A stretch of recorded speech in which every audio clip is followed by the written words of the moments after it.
have. Oh shit! No. Oh yeah, you gotta go back that way. Yeah, my bad. Right, not off to a good start. Yeah, it's an interesting little entry exit. All right. Now, what do we call it? Dark sin, bad. Which we've had lots of nicknames through the course of time. alias. Cinnamon Doughnut was one that Oh, really? I was never really too fond of. I used to get teased at primary school. Probably shouldn't say that. Maybe leave that bit out. Cinnamon. Maybe leave that bit out. Sin. I like Sin. I'll go with Sin because my mum calls me Sin. She gave me that nickname from when I was born. You know, so it's a bit sin. Sounds a bit naughty, right? it does. When people are like Sim, sing, I go there like going straight to hell. Yeah. Sin. Like, oh, okay, Sin, Sin. like sin. This guy must be bad. Actual Sin. It's like badass. So how you going, man? Good, man. I'm feeling nice and sugared up right now. We did this in reverse, like a Uno. Donuts first, and then maybe you didn't trust me. Like, make sure you get the donut first before going for the drive. Give me the goods, and then we'll see what happens after that. But now, you're massive on streaming, right? So, and I remember ages ago, you were doing a whole Facebook thing, and that was a bit of a shambles, right? Facebook was the worst for streaming. It was the best at the time because it was all we had, but... And you, what I actually found interesting, you were actually streaming ages before it was even a thing, before, we'll say BC, right? I don't know if you heard the new BC, before COVID. Okay, nice. I like that. And you were streaming way before that. What was your, I guess, idea behind it, or your... what was your goals, motivation, all that sort of stuff with streaming? Man, to begin with, there were none. Yeah? I was living in Coburg for about 6 months in 2016, 2017, and my lease didn't get renewed, so I moved back home with the folks in Craigieburn. I remember around that time, I was scrolling through Facebook and saw someone doing a live stream. Yeah. And streaming was a very new thing. Like, any form of live streaming was a new thing for me, anyway. Yeah. You know, at the time, let alone DJ live streaming. Yeah. I had never seen one before. Some guy was playing some progressive Psy or something, and I just remember thinking, "Hey, that's pretty cool. Like, you can DJ and you know, share it with people any time of the day." Right? Exactly. Yeah. My turntables were stacked up on top of one another, covered in cobwebs, in what is now my studio, but back then it was just basically like a storage room. And I thought, I'm going to do this, you know? And I hadn't had a spin in years. Yeah. You know, our scene especially was pretty much dormant. I hadn't had a gig in years. You know, it was done. It was done and dusted. You know, I DJ'd back in the 2000s, but that part of my life was over. I just wanted to play, so I hooked them up. Yeah. Used my phone, you know, set it up there. Just pressed, put it on Facebook, just pressed record. Yep. And did a stream. And that was the beginning to the next crazy 4 years. Which, it kind of, people loved the music. I was just playing hard trance. It was basically a Scott Project set.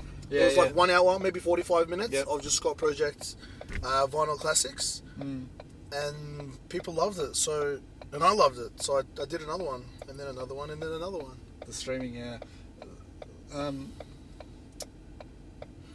how much of it has, you know, gone from Facebook and that era to now Twitch? And what I found the difference thing, I remember the chats we used to have. It was like, trying to figure out how to stop getting blocked on Facebook. Yeah. It was like, I did a set, went for 2 hours. We were so excited when we didn't get chopped. I actually ended a set myself. Such a big thing. It's like, I only played this sort of records. And I remember people like, you pitch them up 5%. Facebook doesn't detect the algorithm or something like that. Yeah, that doesn't work. Everything I played was pitched up, pitched down. Yeah, and I guess with Twitch, you know, it's got this monetary thing now where you can actually make money. And has it become like a bit of a job? Yeah, absolutely. And that's one of the great things about Twitch is that they've created a platform that rewards streamers and viewers alike. Yeah. Whereas Facebook did that a lot later with their stars system, but it's at nowhere near of the advanced level of Twitch. Yeah. you know, Twitch's only purpose is live streaming. Yeah. Whereas the other platforms focus on other, you know, another main product that they provide. Yeah. And streaming is like a little side product. So Yeah. Twitch has completely Changed the game. Completely, yeah. And I remember back when I was streaming on Facebook, people would say, you should try Twitch. You know, Yeah. there's this other gaming platform called Twitch. You should give it a go. And my response was always, my community's on Facebook. Yeah. My Yeah. friends are on Facebook. The people that watch me on Facebook. Yeah. They're not on Twitch, you Yeah. know? So it was so difficult to make that move over. But it seems like you've done quite well. I mean, how hard has it been to grow your Twitch community? In the beginning, it was really, really difficult. Yeah. The first proper Twitch stream I did was for Trip's 3rd birthday. Because of COVID, we didn't get to have an actual birthday party at the club. Yeah. So I did like a full day stream. I had 4 or 5 friends, DJ friends, come into the studio and played there. Then we crossed to a few other friends around town. We ended with, you know, Renegade System playing from Northern Ireland. And that day when the home portion of that stream went for about 5 hours, and I was like, what is going on? We just played 5 hours, didn't get disconnected, and chat was crazy. So the second part of it was, chat is really fun and interactive, whereas Facebook's is just plain color, blue, white text. Nothing really happens there. With seeing emotes and commands, you know, little games and things on stream, I was like, wow, okay. But look, it wasn't easy at all, you know. I was the first person from our scene to jump over to Twitch. And because of that, I didn't know, I knew maybe one person that was there from their gaming history. So it wasn't just trying to build a Twitch community for me, it was trying to bring over an entire Facebook community. I knew these people on Facebook liked the music. I know they like the live streams because they've been watching my streams for 3 years already. But to convince them to leave what I would call Facebook's warm embrace, which is the crack addict nature of scrolling, to leave their platform and to come to a new one where that's not provided, that was a very long and arduous task of basically knocking on everyone's doors every Saturday morning, an internet way, and saying, come and watch my bloody stream. It's awesome over there, come. It took a while, but eventually people came across, and when they did, they ended up getting hooked. And now it's full of awesome streamers from our scene, hardstyle scene, which is awesome. I remember the very first time I actually did a Twitch stream, you know, I had someone watching it, and they must have been there for games, I think, and they were like, what are you doing, you know, what's this? And I was like, oh, I'm a DJ, playing. He was like, oh yeah, this is cool, this is different. And I don't know, it seems like Twitch is also maybe evolved, developed to embrace different types of streamers. And there's a bit of controversy. I don't know if you call it controversy, but there's, what do they call it, the hot tub streamers? Yep. Have you seen that? Yeah. So apparently now Twitch, you can, you know how categories, there's a music category. Apparently there's a hot tub category. No, there's no. Is there really? Apparently, I don't know how true it is, but I've got to get into that category. As in to stream, not to watch. But it's crazy that, I guess it's not crazy. There's people making money all sorts of ways on the internet these days, but, you know. And were you doing events before streaming, during, at what point did I get you. they kind of tie in together? It seems like it's such a great, you know, watch me stream. Hey, we're doing a party, come down. Yeah, exactly. They really did work together. First came the stream, then came the events. The first stream I did was March 17, 2017. Good, I remember the day. And it was in that first stream where people were saying, Sid, run a party. Sid, run a party. They put the idea into my head, and I was like, okay, run a party. Look, I had attempted a few parties in the past. None really worked. I remembered years later, which is like a couple of years ago now, that I had done a dance music event operations course at William Anglis in the mid 2000s. And I forgot all about it. Forgot that I had that kind of that knowledge. But people were saying, sit on a party, and I thought, all right, like, let's look into this. Did a few more streams. the community was growing in the streams. You know, Yeah. old friendships were coming back together. New friendships were being formed. It was a beautiful thing. The Trip Tribe community aspect that we know so well today began forming in those Facebook streams of early 2017. That's where it started. And from when my first stream was March 2017, my first event was May 2017. In that time, I had made the decision. Okay, let's look at doing something. Seems to be people want a place to party. And yeah, I went club hunting. Yeah. You know, I knew what I wanted from the beginning. I knew I wanted something north side. Okay. I wanted to avoid the city at all costs. Yeah. Basically because what, you know, ended up kind of being the downfall of our scene was ugly crowds, violent crowds, fights, bad vibes, bad dance floor vibes, period. However they were caused, that's what it was. And it kind of just went downhill. And I thought if we keep it north side, it's a lot easier to maintain the crowd control, to maintain who I want there. Second thing I wanted was a good sized dance floor. A lot of the clubs in the north were narrow, very narrow, long clubs, and I didn't want that. Okay. I wanted a square kind of club. I wanted a large dance floor. Yeah. So then when I saw maybe 3 or 4 different venues in the north, and then someone told me about 24 Moons. They said, go check out 24 Moons. And the second I walked in there were some people setting up for a party, and I was just like, oh, okay, this is it. This is the one. This is the one. It's really cool. Yeah, I met the manager. I had let him know that I was coming in. I met the manager, told him what I'm doing. Yeah.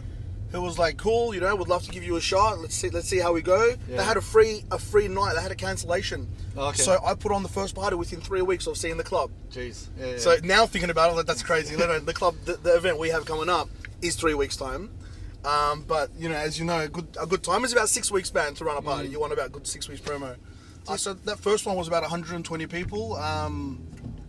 Yeah, and that started all of it. Do you think the promo size changed heaps? Because back early 2000s, showing my age now, but I remember outside events, you know, there were flyers. They put on the windscreen of all the cars that parked around. Firebomb. It was a guerrilla promo. Yeah. But now, you know, you don't need the AO flyers. It's like Facebook, Instagram, I don't know what else. Absolutely, Snapchat. It's all online now. Are people receptive to it, you know, or is there still a need for that old school mentality of... I think it's a novelty. If you want to do that now, it's a novelty. It's not necessary at all. Yeah. If anything, it's wastage, really. Your funds and your energy is spent on, more effective and intelligent and efficient ways of online promo. Yeah. I mean, back then we did that because we didn't have the social networks that we now do have. So to not take advantage of your online network is crazy, I reckon. But at the same time, I'm a nostalgic person. I do understand the value in seeing a poster on a wall. Yeah. But it's just so much harder to pinpoint your demographic by putting a poster on a wall under a bridge somewhere. Yeah. Rather than, you know, targeted ad per se. There was a company recently, actually, they started doing Facebook ads, and they did a very specific demographic ad. So what they said was, if you're seeing this ad, it's because you're single male in this age bracket and you like soccer XYZ. Yeah. So when people were seeing this ad, they were like, holy crap, Facebook knows all this stuff about That's me, yeah, wow. And Facebook apparently canned their ads. They said, no, you're not allowed to advertise this stuff anymore. Oh, of course, yeah, wow. Because it was, you know, showing the power of... Yeah, of course. It is. When I discovered the back end of Facebook, you know, as you know, the advertising side of Facebook is ridiculously dense. Yeah. You know, it's like the front end that we see as a user on Facebook, the wall and your news feeds and your groups and your pages is a milk bar compared to the back end of Facebook is your Woolworths manufacturing plant. Go right, yeah. Right. Is your Woolworths manufacturing plant. People see the cherry on the outside wrapper, but mate, Facebook's business doesn't lie there. It lays within its ads, and it is crazy the amount of niche targeting that you can create. Like, hats off to them. All the negativity aside, on a business point of view, it's literally a work of art. These days I try, the goal ultimately would be to not have to use paid ads when I put on my events, and the last few I haven't at all. Yeah. This last one, I didn't spend a cent on them, and that's kind of a good measure of how the brand's going, because you know there's ebbs and flows, so many different factors, you know that come down to it, but. Ultimately, yeah, you'd love to not have to use ads, and just because you use them doesn't mean it's effective. And unless you have some sort of survey asking people where they saw your event and why they bought a ticket, it's impossible to know whether the Facebook ad brought them there or whether they were coming anyway and they just saw the ad and clicked it and bought it. So it's a very, very difficult to tell. So have you always been quite entrepreneurial? Would you call yourself entrepreneurial? Yeah. Look, I've always hated the 9-to-5 grind. I know I've done it before. Yeah. I've worked lots of different jobs, from Jetstar call center to Bunnings landscape yard, to Couriers Please courier driver. You know, I've done lots of different kind of jobs. I love trying to do my own thing and trying to make my own way, trying to wake up without an alarm clock. And the dream, basically. I've always tried to make one of those happen. I'm glad that after 40 years or so, I've maybe got one that's kind of worked for me. But there've been lots of hit and miss different brands that I've tried to put out there. I guess you're always learning, right? And absolutely. There's this thing called fail and fail fast. I don't know if you've heard of that. It's like, just try it. If it's not working, move on. Okay. Whereas, there's also this thing called the sunk cost, where you know, you really want it to work, so you keep investing in this, and before you know it, you've spent 5-10 grand. It's like, wait a sec, if you just left it at $1 grand, you moved on to this next thing. Yeah, that's something I did learn through promo.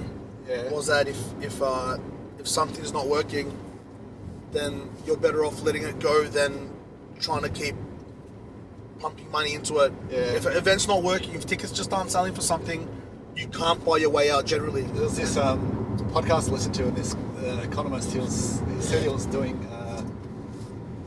consulting for this company, and they were talking about advertising, and they were like, our busiest period is Father's Day and Christmas, and I think they were selling men's product, and it was like, we do all our advertising then.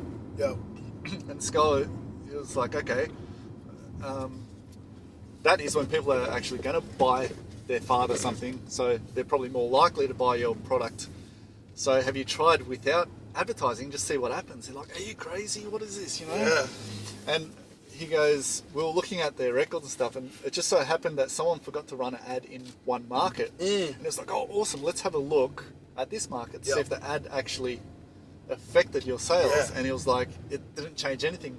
There's people already going to buy at that stage. It just so happened that you advertised more. Exactly.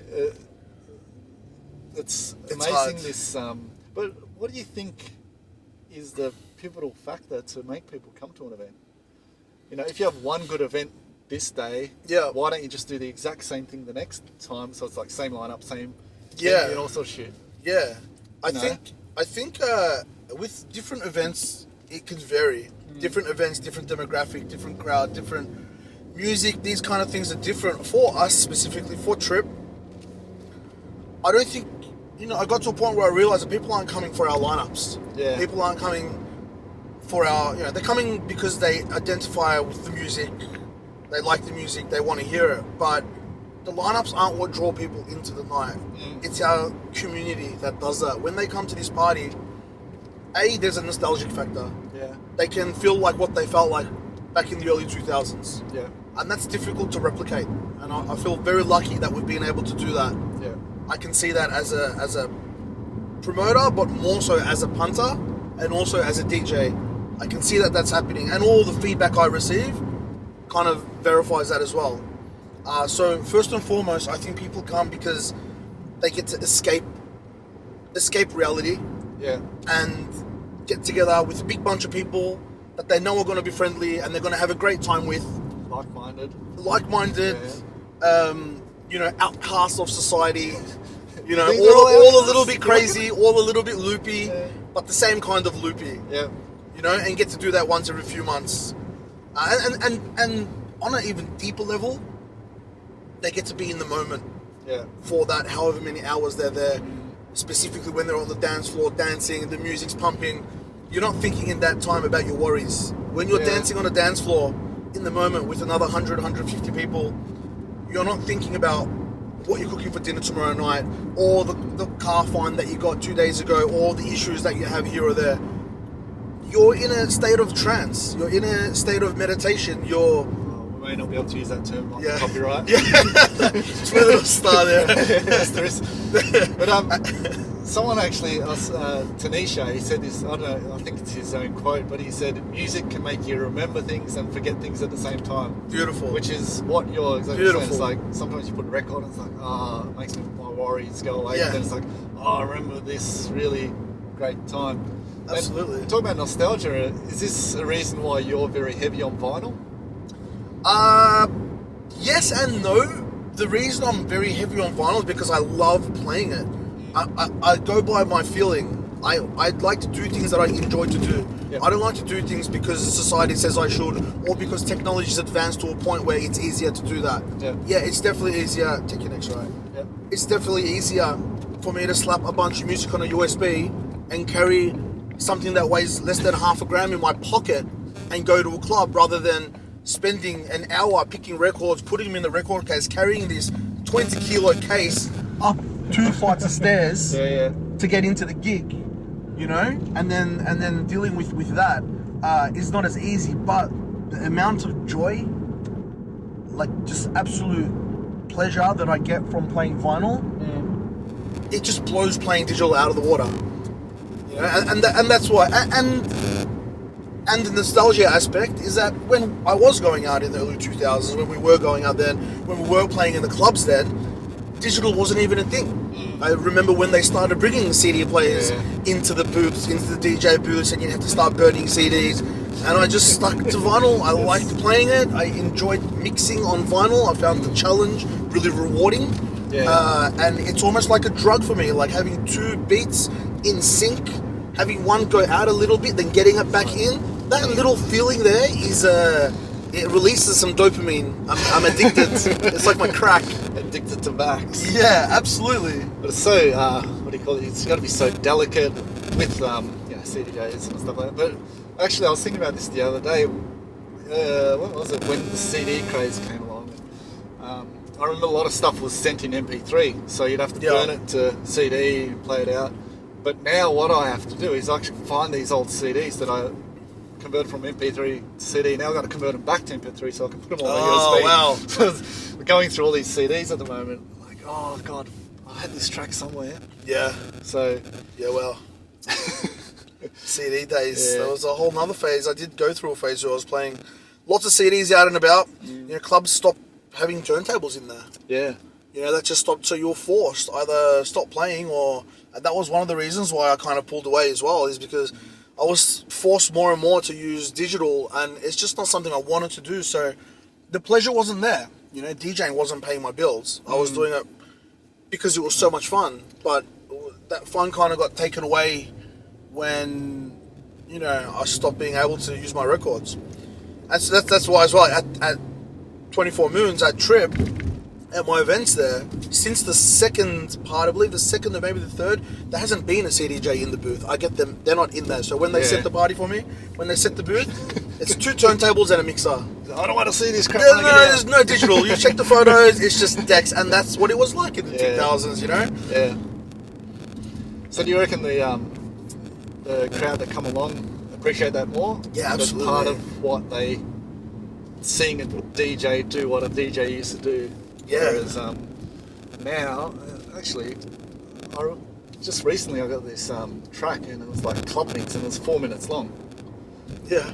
And I was like, far out. 4-minute club mix. Yeah. I did a hardcore set about a few months ago. I wanted to, you know, try a different style, digital of course, and downloaded quite a bit of music, and there was a 3-minute, 12-second extended mix. I remember reading it going, what the hell? There were 2-minute songs, and a 3-minute extended mix, and I was just mind blown. Yeah, but from my understanding, you know, this was like vinyl was, you know, 8 minutes long because you had extra time to fix it. And with vinyl, if you kind of stuff up or it skips, you like, oh shit, I'm gonna get back to start. Yeah. Boom, you know. is that why the tracks were longer? I don't think so. You reckon? No, I don't think so. I don't think. Well, you know, as a producer, you're not really thinking of how a DJ's going to mix your song when you're writing the song. You may have a little bit of, you know, at least let me start with a kick drum, and not, you know, an orchestral to make the DJs have to fast forward and find the cue point. And someone actually said to me, I don't know how true this is. They said if your mixing intro isn't good, the DJ is less likely to play it. I don't know how true it is, but it happens to me sometimes. Like, oh, this is freaking terrible to mix in. Screw that. I'm not gonna play it. So absolutely, especially if you're short of time. Yeah. You'll pick that song that's just got a nice 4x4 kick snare, easy to mix straight in. Bass line comes in. So I reckon there is a bit of a there could be merit to that. Yeah. Remember you did a remix for me? Of course I do, man. I've played it a few times on my streams. You still got it? Yeah. Okay, cool. I actually copied it to an MP3. Oh, really? Yeah, on Broad Raver. Oh, thanks, man. Yeah, no. What I gotta get rid of that. I love that. That was awesome. Do you feel me? Yeah. That was a great tune. The original, of course. Yeah. I don't know about the remix. I actually like the remix. I remember I sent that out to a few people, and oh, really? It never got signed. Yeah. That's freaking. Did they ever talk to you again? Like, what's this shit you're sending us? But would you go back down the producer avenue? Oh, I would love to. I've got my MIDI keyboard hooked up right now. Yeah. Oh man, I would love to. You know, I want to say I don't have the time, but that's bullshit because I spend the time on other things. I don't have the time. I'm not prioritizing it right now in my life. I suppose it seems like such a long road to get to that level where I'm writing again, writing good stuff again. I feel like I've forgotten how to. Yeah. I'm just been so far. It was such a long time ago. The thing that annoys me now about it, or gets me a bit frustrated, I suppose, is that back when I was writing music, I had all the music and none of the contacts. Yeah. Right now, I have all of the contacts and none of the music. All my music is dated. I can't use any of that stuff.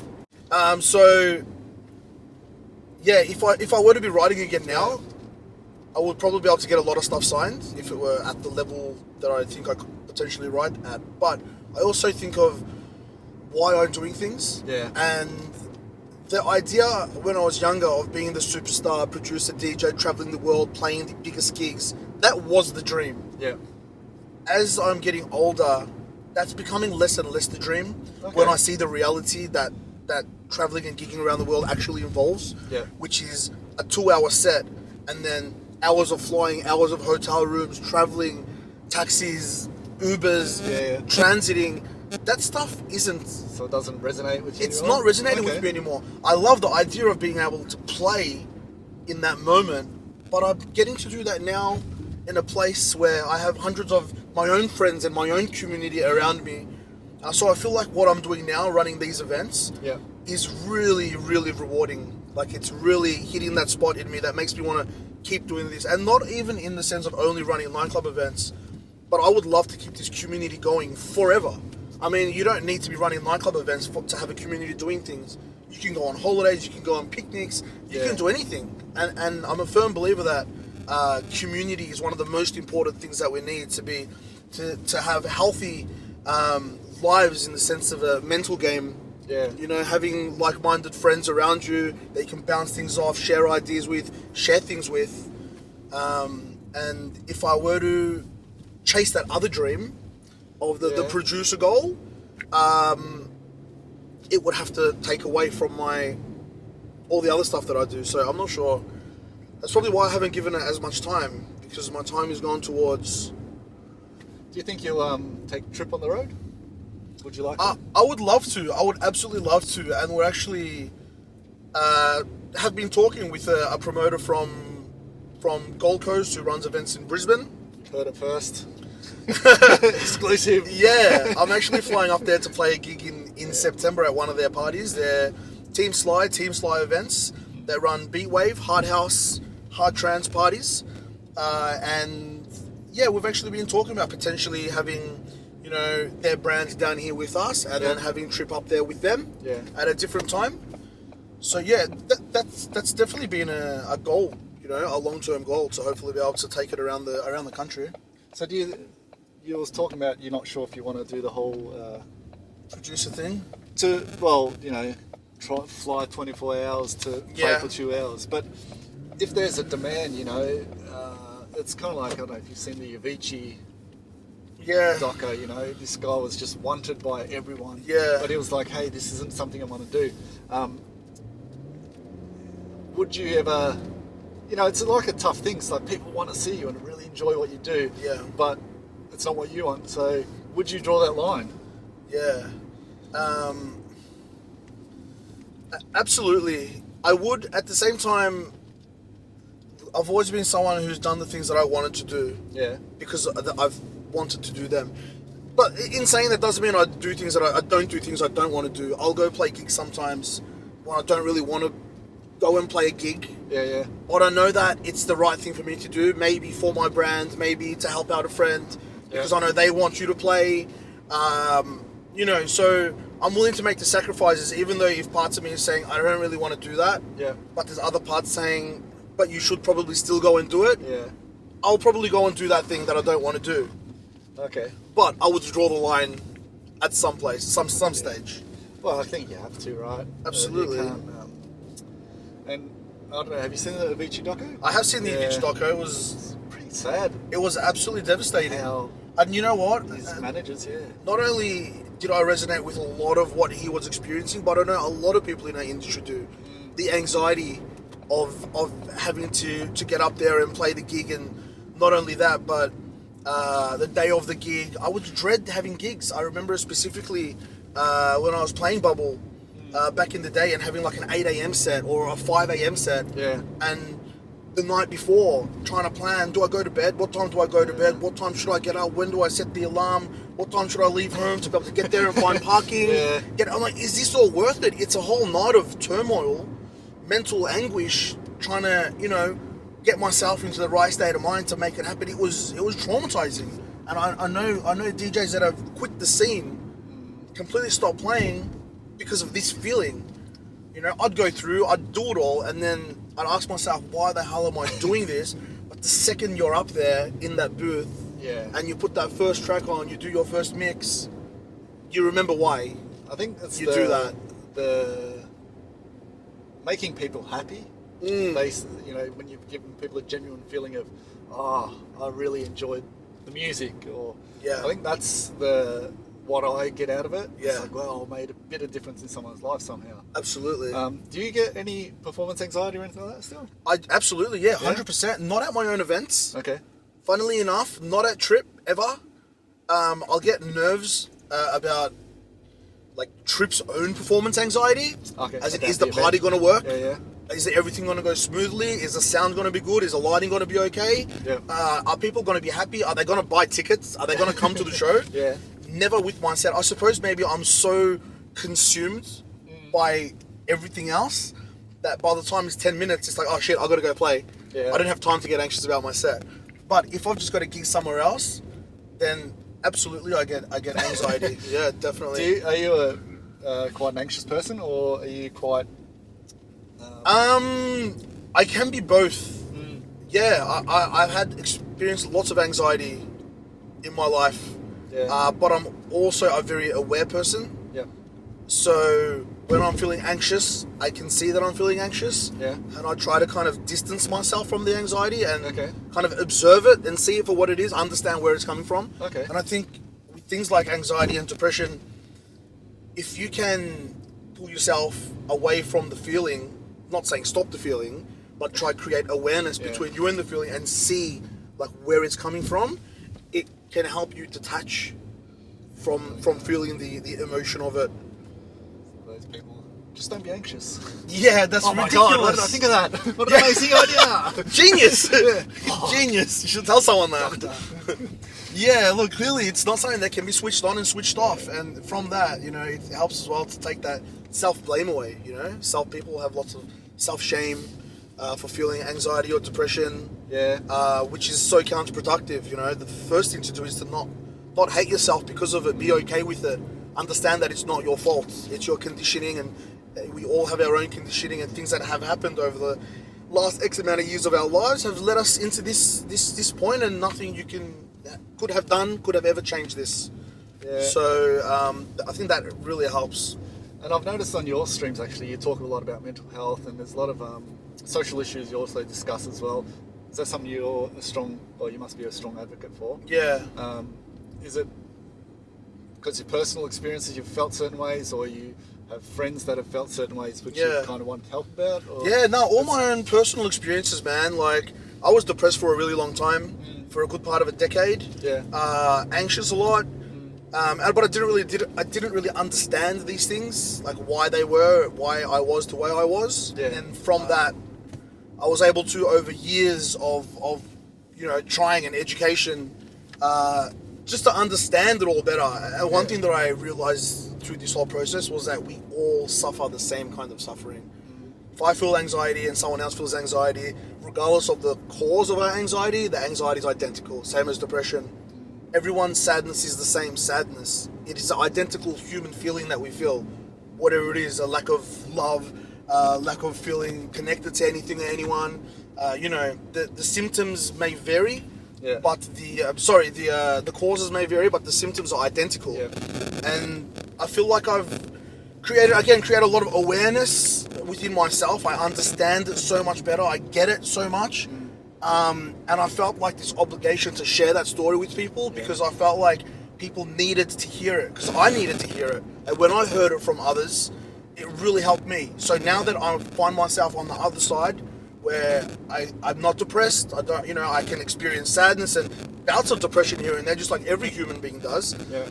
I have the tools needed to kind of pull myself out of it ASAP, rather than being stuck in it for days, weeks, months, years on end for some people. And when I was talking about these things on stream, I would see people resonate, and I would get so many private messages, people telling me how much it meant to them and how much it helped them. Hearing it and seeing that response really verified, okay, this is important. This is an important thing to do, because there are lots of people suffering needlessly. Yeah. And feeling alone and isolated when they're not alone and isolated. And we've lost our tribal instincts as a society.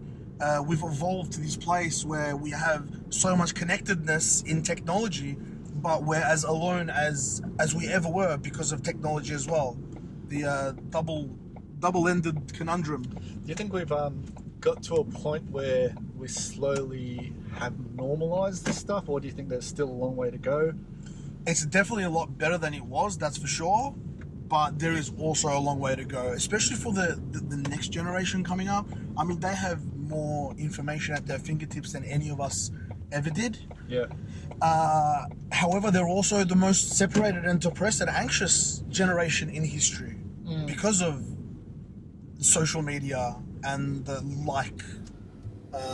craze, the phenomenon that we're experiencing. Exactly, Instant gratification. Yeah, you know what? I can see that in myself. I feel that in myself. I'm also a product of this society where we're deep in it with social media as well. Yeah. But when it happens to me, I can feel that it's happening, and I go, dickhead, I can't believe you're thinking that. I can view myself feeling that rather than. But if I were just to be stuck in that, that would be devastating. Look, there's definitely a big movement in normalizing emotion and normalizing the expression of emotion. But if you look at it in a wider perspective, you zoom out, we've been doing this for, say, 5 years, 10 years, trying to normalize. And we've been suppressing for thousands of years. And it's new. It's all very new. And as much as you can help individual people, yes, society goes on a group. What's the word I'm looking for? Yeah, we community type things like social norm. Is that what? Exactly. So that's been going for hundreds of years. Yeah. Generational trauma, generational emotion and sentiment, or what's right and what's wrong, what's accepted and what's not. Yeah. So it's like trying to put a band-aid on a broken leg. You're going to need operation, plaster, rehab. It's going to need a lot of time to heal your severely triple fractured tibia fibula before the band-aid's not going to do much. And that's but it's a start. Yeah. We are having those conversations, and they do resonate with people, which is the most important thing. Yeah. I was I was signed up to the Central Station promo list for a while. I won the underage Metro DJ con when I was 16. yeah. And one of the prizes was 12 months on the Central Station promo list. Jeez. So monthly, I was getting about 15 to 20 records sent to my house as a 16-year-old. God. It was amazing. So cool. It was amazing. It was the greatest. Still got all of them pretty much. Because I remember when I was started my record collection and stuff, I used to work at a pizza shop and, you know, I was getting $10 an hour. And one record was $20. Yeah, shit. So it's like 2 I hours used to on work record. 5-hour shifts. Yeah. You know, I could buy 2 records. Oh, That's why you have to be really picky with the record you chose. Yeah. And I found in a lot of instances, you played it, the thing, I said, oh my god, this sounds amazing. Then I'd get home like, wait a sec, it's actually not that good. well, how did I buy this? I don't know if it happened to you a lot. But Sam, absolute pleasure, mate. Thanks, man. Cheers. Been looking forward to this for a long time, so thank you very much. Thank you, man. All Cheers. Right.